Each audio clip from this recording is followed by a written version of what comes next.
I've had a question this week, which is, have I ever worked with someone who hasn't followed the advice? And I know exactly what will resolve it, but they haven't followed it. So we haven't resolved the issue and we've had to part ways.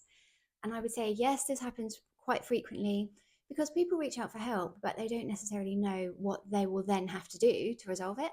And sometimes they feel like it's not manageable. And there are good reasons for that. But there are people that can't be bothered. They'll get around to it eventually.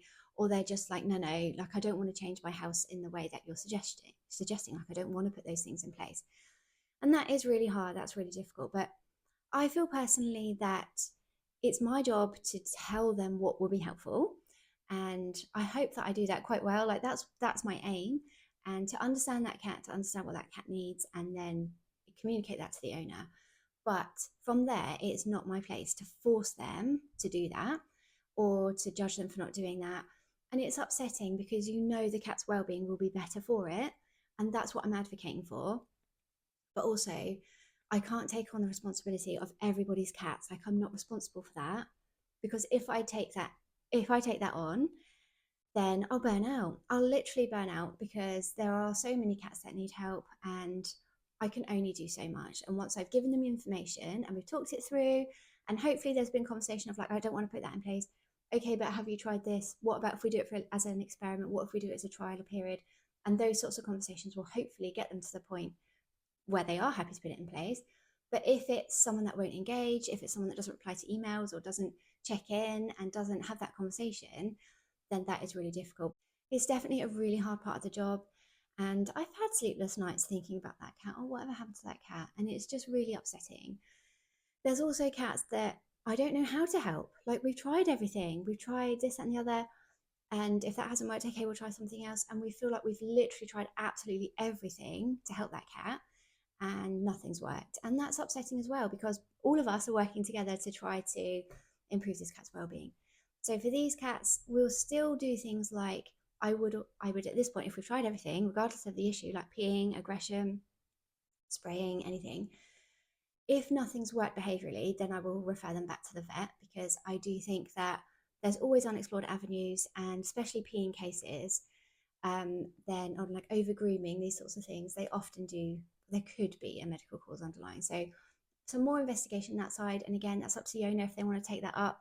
The vet might think like, no, no, we've done a check over, there's nothing. And so me going, no, but there might be something else, sometimes falls by the wayside or sometimes isn't really followed up. And again, like I can't push that because it's expensive and because it might just be a hunch and it might not come to anything.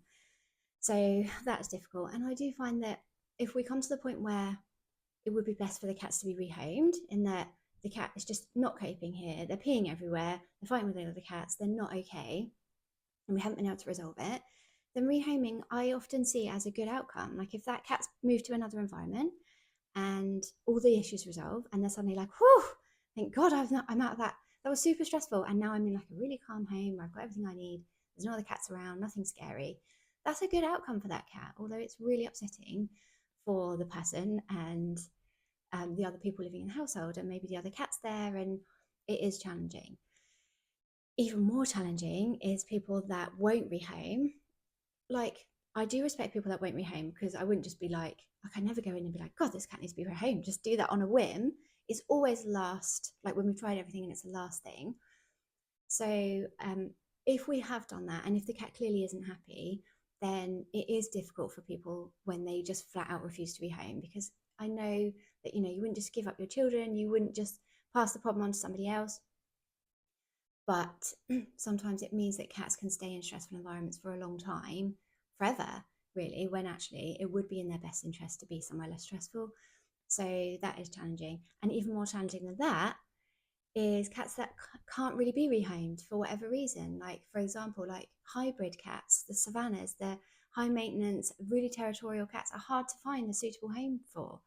Cats that have a chronic issue with peeing, like they pee all the time, is a person going to want to take that on, knowing that there's a good chance that actually they might pee on the beds in your home, or they might pee on sofa, or spray up the walls, or it is a really, really tricky situation. And of course, we need to be honest with the rescue to make sure that they know what they're taking on. So this has become a really long video, but there's just so much to it. It's just so much to it. And also with this issue is the cats that you see day to day, not part of your job, But you just see, if you go to visit someone's house and you can see that cat's unhappy and you know what will help them, but you're not in any sort of position to give advice if they don't want it. So I'm not one for giving out unsolicited advice.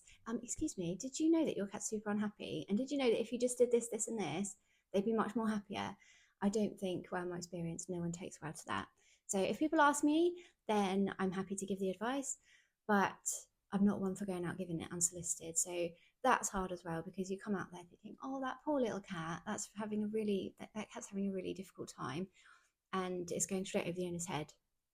So here I am putting out as much information as I can, um, on YouTube and other areas, to reach people that don't know what they don't know, in a really super not pushy way and non-judgmental way as well.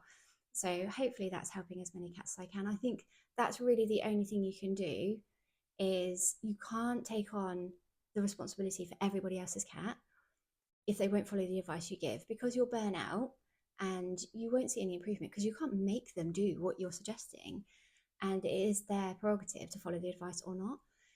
So it is hard, and you will have sleepless nights laying there thinking, oh, those poor little cats. But you have to park that and move on to the next one and help the ones that you're dealing with and give it absolutely everything, because you will be making a big difference to lots of cats, and you just can't help them all. And it's a super, super emotional job. It's super open to burnout, both physically and emotionally, because the physical side is, that's not working, what else can I do? Well, that's not worked, what else can I do? And you're having to manage these barrage of messages coming in, trying to help them, because that's what we do as behaviourists, try to help the people. So that side is hard, but also the emotional side as well, of being like, oh no, it's not working. Okay, right, that's upsetting. The owner's pushing you for advice. People never come back with positive updates. They only come back with problems, which I get. It's life. Life is busy, and why would you think to message and be like, yeah, it's going great, thanks for your help? People are much more likely to message and say, it's not working, what else can I do? So I get that too. But I just would say, if you're in the area of cat behavior and you're trying to help people, whether it's in a veterinary capacity or just a behaviorist capacity like me, or a mixture of both, then just look after yourselves, because it is hard. Reach out to people that are working in a similar area, and you can offload and you can decompress. And yeah, it is hard, but I think you have to have some resilience to the ones you can't help, despite your best efforts, because if you don't, you won't be able to carry on, because this does happen along the way.